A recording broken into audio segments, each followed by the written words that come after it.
Mr. Butler, please, for 5 minutes.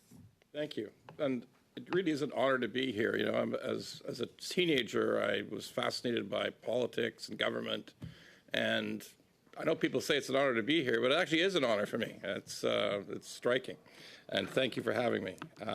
This housing crisis that is obvious to anybody who lives in Canada is a very real thing. It's difficult, it's complex, but in essence, there's a simple part of it.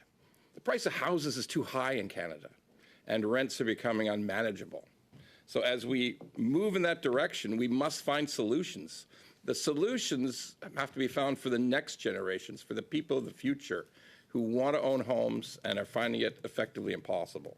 So young people, the size of the down payment they must accumulate and the level of income they must attain in at least 50% of Canada right now is stratospheric.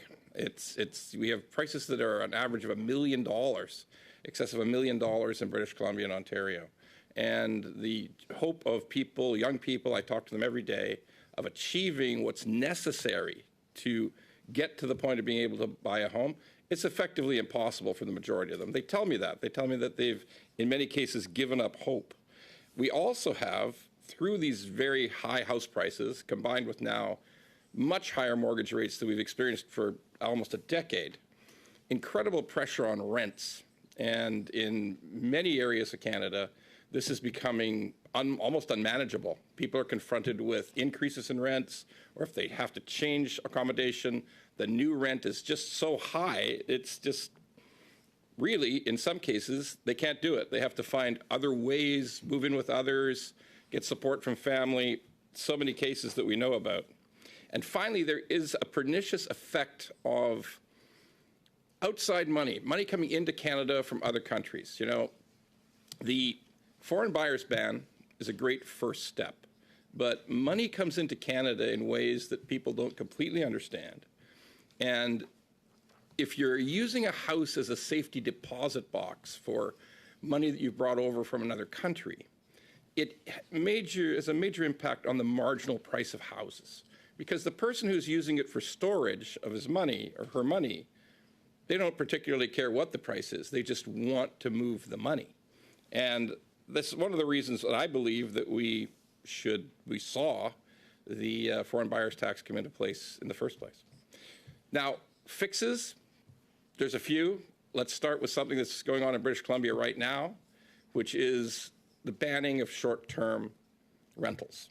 Short-term rentals are pernicious. They are all wrong for our country. I mean, it just literally doesn't make any sense. If you think about what a hotel is, it's locations in great tourist areas and urban centers. It's a great advertising capacity, and it's a terrific reservation system. Well, that is Airbnb. That's what Airbnb is. So it is effectively a hotel. It's effectively an illegal hotel. And we have lots of hotel space in Canada. We don't need particularly any more hotel space. So why do it? Because it's profitable. Because it allows landlords to make money in ways that they couldn't if it was a long-term tenant. So we are depriving long-term tenants of these locations, and we are also depriving people who could purchase those properties because it's a business. It's not a it's not a place to live. This is a key area. I would say that we should really want to support that ban on short-term rentals throughout Canada. Now, the other consideration is this approach of increasing the development of purpose-built rentals. The GST waiver was a tremendous positive move. Many provinces will match the PST waiver, and this is going to change the face of purpose-built rentals, but there's a long way to go. I think Ms. Keesmaat will talk about the fact that there is just so much cost, development cost associated with creating these new projects.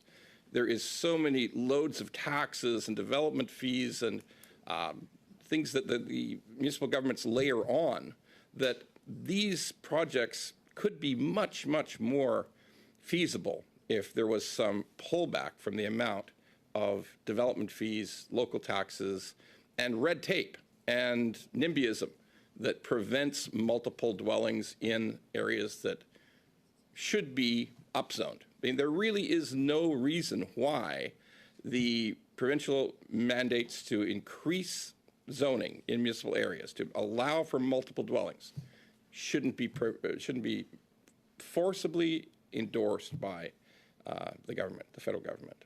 Thank you. Thank you, Mr. Butler. Right on time. And now